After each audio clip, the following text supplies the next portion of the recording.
Yes, I was there that Saturday afternoon in July. Thousands of people were gathered around the Pennsylvania Railroad workshops.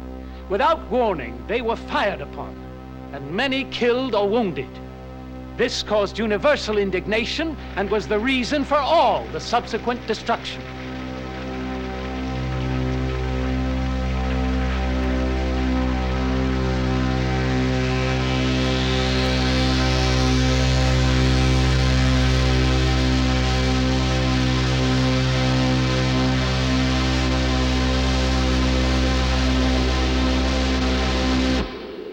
It began as a railroad strike, but fueled by the nation's first great industrial depression, it became a nationwide rebellion.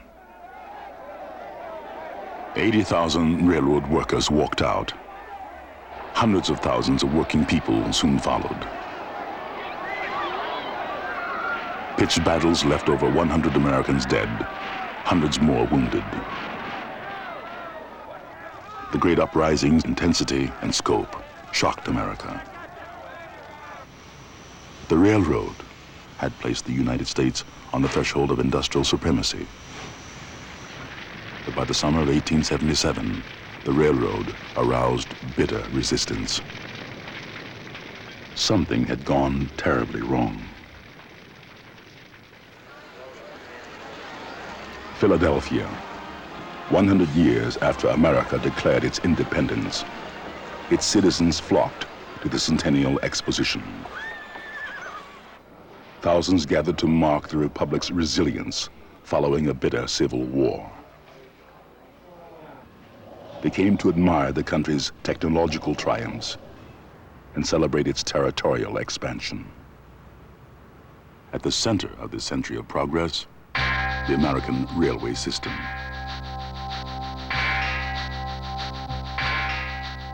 The railroad had promised to unite the once divided nation and benefit all citizens.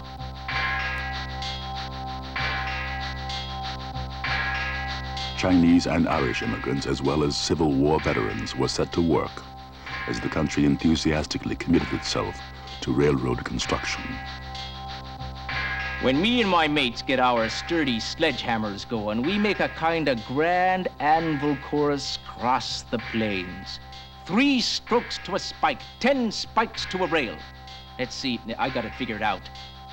400 rails to a mile, 1,800 miles to bloody San Francisco. And that makes, by my reckoning, some 20 million or so times we'll swing these sledges before this great work of modern America is done. In 1869, the Golden Spike was finally hammered into place. The Transcontinental Railroad system unified America. The poet Walt Whitman sang its praises. Thy black cylindric body, golden brass and silver steel, type of the modern, emblem of motion and power, pulse of the continent.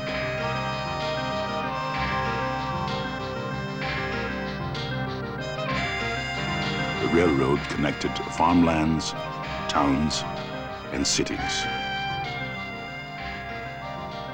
It moved goods, information, and people. In 10 short years, railroad mileage doubled.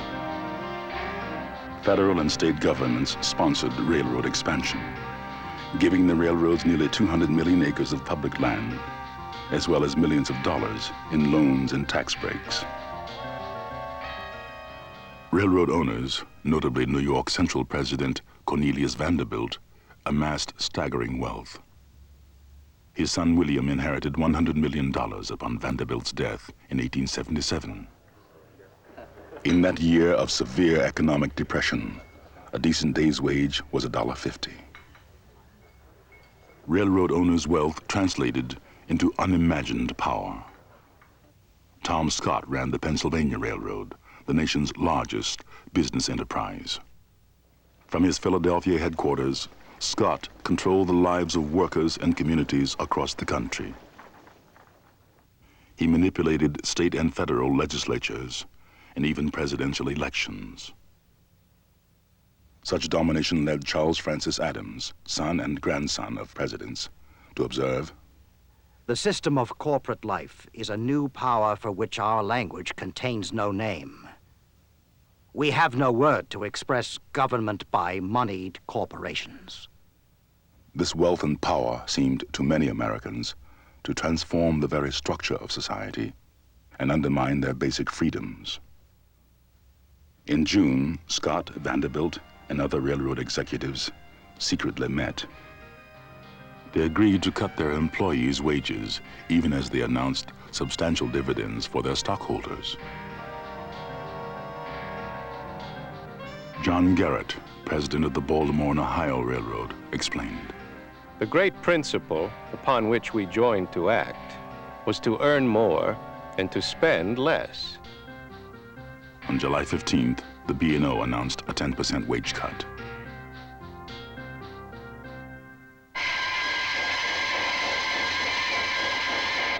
Dick Zepp, a brakeman on the B&O line, decides this action is too much to take. On the hot, sultry afternoon of July 16th, Zepp steps down from his locomotive. He and his fellow workers stop trains in the Martinsburg, West Virginia rail yards. No train's gonna move till we get a living wage. We might as well starve without workers with us. Here comes a damn militia. Go home! Stop that black! Don't let him throw the switch! This is the spark that ignites the great uprising. Soon after, Scott's Pennsylvania Railroad announces its 10% wage cut. The company also fires half its brakemen, flagmen, and conductors. For those remaining, the workload doubles.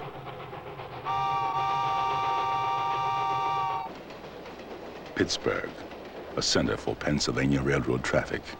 Here, the cutbacks arouse immediate opposition. You see, the Pennsylvania Railroad officials' overbearing manner and their refusal to compromise with their employees has been resented in the city for years amongst all classes of people. Even businessmen have been bitter enemies of the road. Pittsburgh Railroad workers refuse to let trains move. Freight cars, many loaded with perishable goods, begin to pile up in the yard. The trainmen's union demands wage levels be restored and fired workers reinstated. Pennsylvania Railroad officials refuse to negotiate. The strikers have asked for things we can't grant them at all. It isn't worthwhile discussing the matter. What they propose will take the railroad out of our hands. All opposing this is jargon. It takes two to make a bargain. He who thinks his word should rule is a knave and eke a fool. One won't do. Two, sir, two. It takes two to make a bargain. Sheriff Hugh Fife's police cannot disperse the growing crowd. Pittsburgh's state militia company is called out, but its largely working-class members refuse to confront the strikers. Philadelphia's militia company is dispatched instead.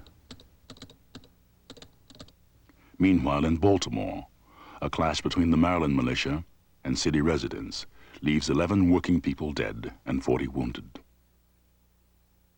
Pittsburgh citizens hear this news as they await the arrival of the Philadelphia militia. Wouldn't dare do it here. Thousands of strikers and sympathizers, Irish, German, English, and American-born, jam the tracks. A strike leader warns the crowd. The Philadelphia militia will come here as strangers, regarding you as we regarded the rebels during the Civil War. There will be no friendly feeling between you and them. For God's sake, stand back when they arrive. 600 Philadelphia militiamen reach Pittsburgh. The troops march out of the station, led by the Pennsylvania Railroad Superintendent and Sheriff Fife. Get out of here. Go back to Philadelphia. I fought for the Republic. The soldiers suddenly charged the crowd with their bayonets.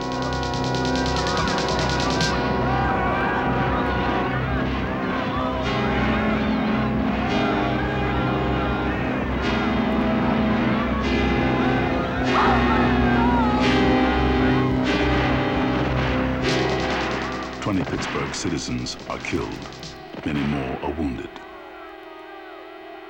The enraged crowd chases the Philadelphia militia into the railroad roundhouse.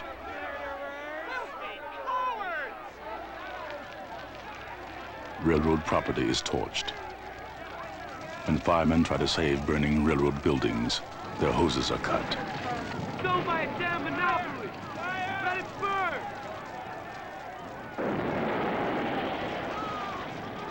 The battle continues throughout the night.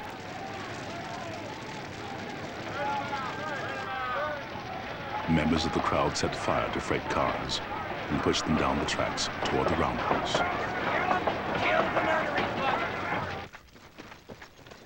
The Philadelphia troops flee the burning building. Don't let him escape!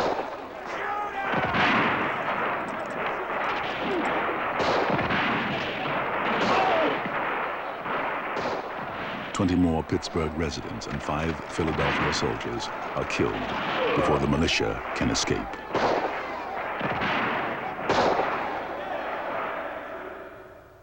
I am Colonel D.L. Smith, alderman for the city of Allegheny. Yes, I was there that Saturday afternoon in July. Thousands of people were gathered around the Pennsylvania Railroad workshops, and most of them weren't strikers. Their purpose for being there was not to violate any law. No, they either sympathized with the strikers or they were curious to witness the arrival of the Philadelphia militia. At least one half were women and children. Without warning, they were fired upon, and many killed or wounded. This caused universal indignation and was the reason for all the subsequent destruction. With the routing of the Philadelphia militia, working people from all over the Pittsburgh region converge on the railroad yards. They loot the smoldering freight cars. My father hasn't worked in many months. And so on Monday, he went to the rail yards where many people were helping themselves to such things as wine, hams, and barrels of flour. Father, he tried to roll a barrel of flour up the hill, but he lost his hold and rolled down with the barrel, and he lay there unconscious till daylight. He was still dazed when he reached home Sunday morning. The fire spreads for 3 miles.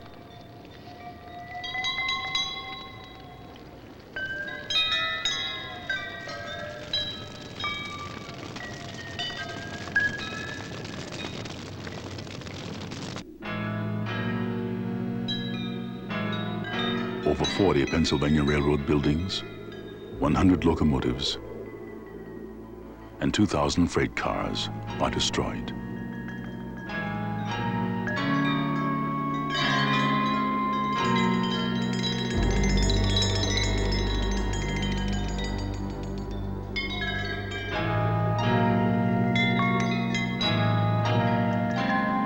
The actions of the Pennsylvania Railroad and the Philadelphia militia were only the immediate cause of the destruction. Americans had not benefited equally from the country's economic growth. The nation was mired in the 4th year of a severe economic depression. Millions had lost their jobs. Those still working suffered wage cuts of as much as 50%. In some cities, 1 out of 3 workers was unemployed. How do I live? I don't. My family gets meat once a week. And the rest of the time, there is nothing but dry bread and coffee. Black coffee. Death is staring us in the face. It is cruel to be compelled to starve in this plentiful world. Many deplored the Depression's misery, but there was little agreement on remedies. calls for public relief and work programs fell on deaf ears. An influential magazine editorialized, "Free soup must be prohibited, and all classes must learn that soup of any kind, beef or turtle, can be had only by being paid for. Simply because one's stomach is empty is no reason to rail at the rich." Thousands of unemployed workers wandered about the country.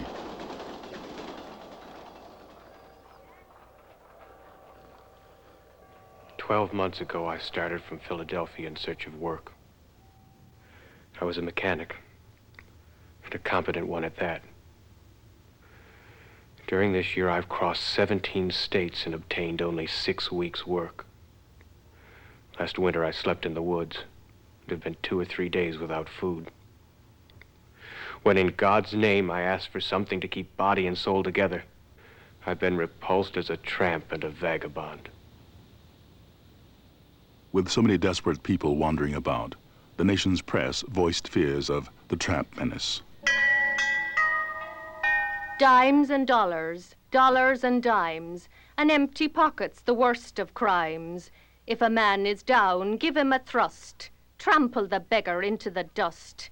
Presumptuous poverty's quite appalling. Knock him over, kick him for falling.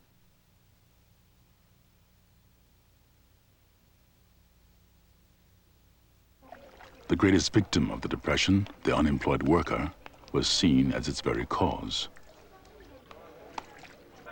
The employed worker did not have an easy time either. Don't you understand? They want to break us apart. Many went out on strike to restore wage cuts, but most work stoppages failed. Businessmen were able to replace strikers with the unemployed.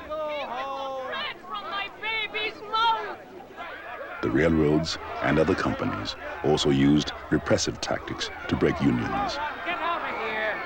The young labor movement was all but destroyed. Nevertheless, as news of Pittsburgh spreads, working class communities across the country react. It was everywhere. It was nowhere. It was as if some central volcano had belched forth burning rivers in every direction. Protests surge along the railroad lines, rapidly building into a nationwide strike wave. The Great Uprising enters its second week. Cumberland, Maryland. Railroad strikers are joined by canal boatmen. Hornellsville, New York. Strikers slope down the tracks, immobilizing trains. Scranton, Pennsylvania. Striking coal and iron workers are attacked by police and businessmen. A San Francisco strike meeting degenerates into an anti-Chinese riot. But in Louisville, Kentucky, black and white workers march together, demanding a wage increase. New York City, 20,000 citizens gather in support of the strike. Departing protesters are attacked by the police. Reading, Pennsylvania, 11 strikers are killed. St. Louis, the railroad stoppage escalates into a general strike. White and black workers shut down the city for 5 days. Pittsburgh, iron and steel workers, miners, and laborers join railroad strikers. Middle-class residents and workers form a citizens' patrol to restore calm to the city's streets. Meanwhile, the Trainmen's Union runs the railroad, directing the movement of passenger and mail trains. They refuse, however, to operate freight trains. Despite the work stoppages and the destruction of his train yards, Pennsylvania Railroad President Tom Scott still refuses to negotiate. With the strike intensifying, cities and towns report food shortages. President Rutherford B. Hayes decides to break the strike with federal troops. Troops he had removed a month earlier from the South, where they had been protecting the rights of recently freed slaves. Chicago. One day after the Pittsburgh rail yards are burned, The Workingmen's Party, the nation's first socialist party, calls a mass demonstration to support the strikers.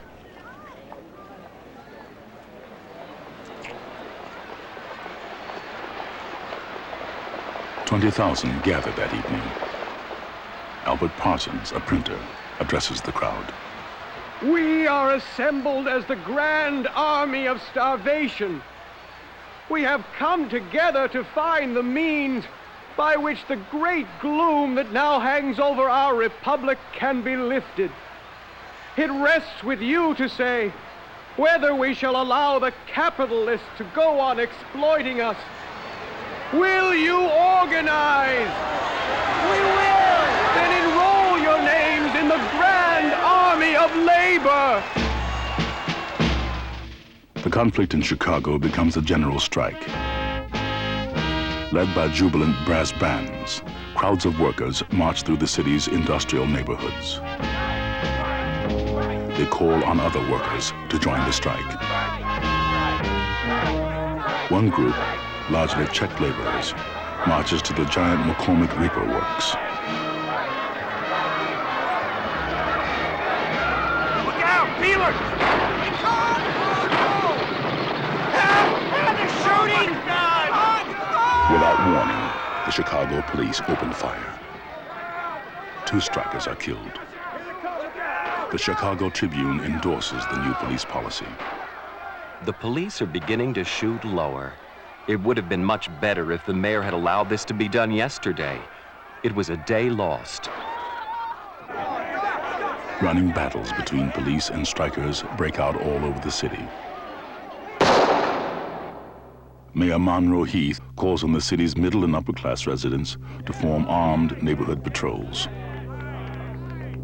Unlike Pittsburgh, where the strike united most residents against the railroad, the Chicago strike divides the city along class lines.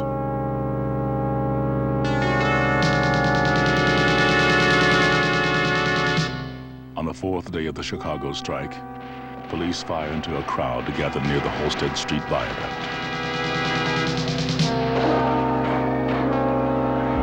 As the battle shifts to the city's working-class neighborhoods, the number of casualties mounts.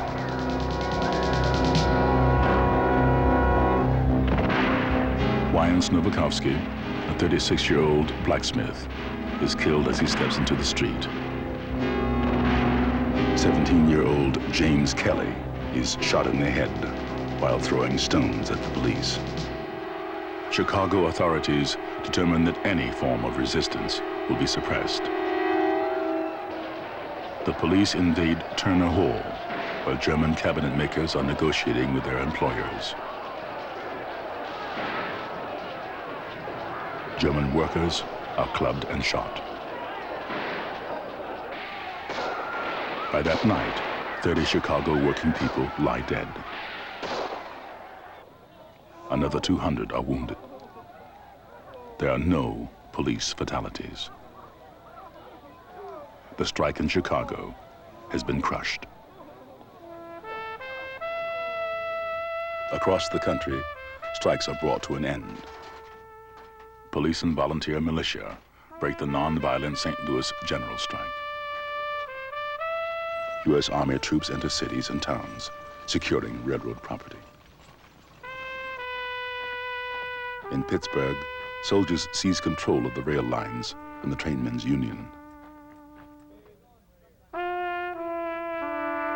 Here and there, resistance continues, but after 2 weeks, the great uprising is over.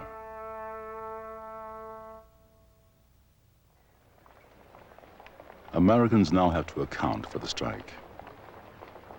In its aftermath, newspapers, magazines, and books shaped perceptions of the event. What about France? Melodrama was chosen over accuracy. Artists drew guns in strikers' hands in instances where none existed. Protesters were often depicted as animals. These accounts reinforced the opinions of national leaders who blamed the strikes and violence on tramps, the foreign-born, and communists.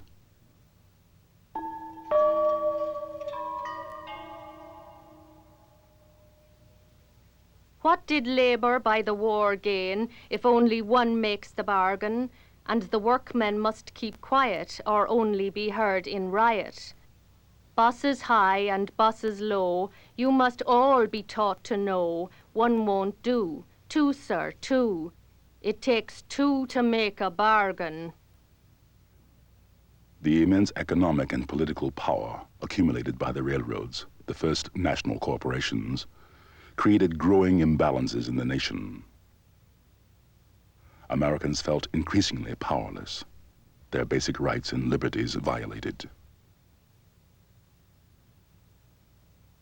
Did the concept of freedom now mean corporate leaders could use and protect their wealth in any way they saw fit? Alan Pinkerton, whose detective agency was employed by railroads, answered affirmatively. All strikers were guilty of preventing the movement of trains. The act of stopping trains made the strike truly as riotous a proceeding as the pillage, arson, and murder that took place. The Independent, a religious journal, offered a widely accepted solution for such chaos. Bullets and bayonets, canister and grape shot constitute the one remedy and the one duty of the hour. Napoleon was right when he said that the way to deal with a mob is to exterminate it. In the strike's aftermath, police powers were increased across the country. In major cities, new armories were constructed. Militia companies were reorganized and supplied with advanced weaponry. The preoccupation with military force only obscured the Great Uprising's significance. Samuel Gompers, a young cigar maker in 1877 and later president of the American Federation of Labor, concluded, "The Railway Workers' Rebellion was a declaration of protest against conditions that nullified the rights of American citizens." The railroad strike of 1877 was the tocsin, the alarm bell that sounded a ringing message of hope to us all. The Great Uprising signaled a new rift in American society. The issue of slave labor had previously torn the nation apart. But the goal of equality had not been fully achieved with the Civil War and the abolition of slavery. Industrial capitalism's growing power to impose harsh conditions of work and life divided the country once again. When working people stopped trains in 1877, they demanded that all Americans share in the benefits of industrial society. A new battle over the meaning of equality in America had begun.